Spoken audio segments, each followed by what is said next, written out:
I love this level.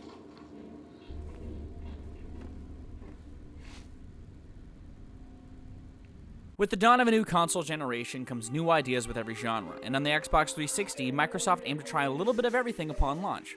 Condemned Criminal Origins, developed by Monolith Studios, was the horror game launched with the console, containing fresh ideas embedded at its core.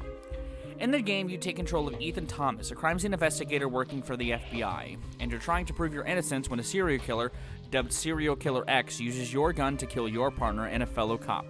You do this by following a trail of crime scenes left behind by the killer, utilizing a lot of your CSI tools around many seedy buildings and train stations across the city of Metro.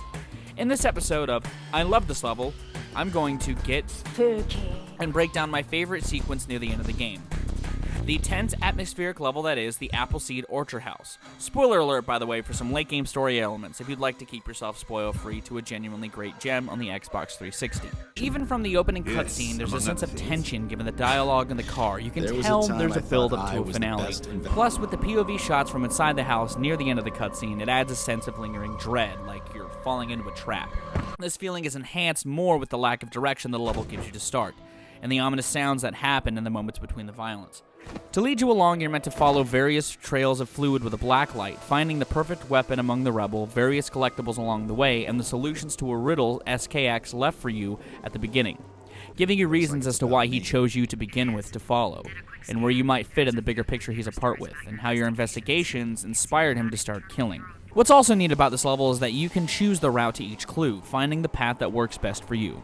Along with top-notch sound design, the game delves even heavier into the psychological aspects shown in earlier levels with the apparitions of the final boss greeting you in the attic and the grudge-like creatures greeting you in the basement, all the while having to switch between your weapon and blacklight so you don't lose the trail you're meant to follow. Once you're about halfway through the level, stakes raise as your typical enemies of criminals start to enter the house, and you're meant to defend yourself briefly among the tight corridors of the house. SKX eventually makes himself known to you by giving you his latest victim on a silver platter, or more, a metal firewood poker. After a small chase with him that sees you running around the attic, not really able to leave the house, and a small fight, you end up betrayed by the man who's been helping you along the way, who takes you to the final level, where everything starts to come together. While stacked with a lot of surreal imagery, great tension, and some well-executed scares, the Apple Orchard House is honestly where a lot of the game's elements come to a head thanks to its setting, and I like that it sheds some light on the plot in some bigger ways and sets up the weird finale fantastically. It's what helps it stand above the crawl along the subway station, the museum which saw you outnumbered and underprepared, and the mannequin head strip that is the department store level, as my favorite slice of this horror classic. Holy shit! And that's also where I'm going to conclude this episode of I Love This Level. Thank you so much for making it this far, and if you enjoyed this, be sure to like. Also, if you like my music, gaming, and general nerdery content that I make, be sure to subscribe to the channel. Special thanks to my patrons as well for supporting the channel. If you'd like to join their ranks, my Patreon is linked in the description, along with my socials if you'd like to keep in touch with me outside of YouTube.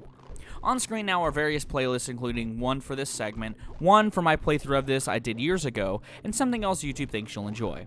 Thanks again for watching. I'm gonna get out of here. I have been Viral Rack. You guys have good days, lives, and situations, and I'll see you another day.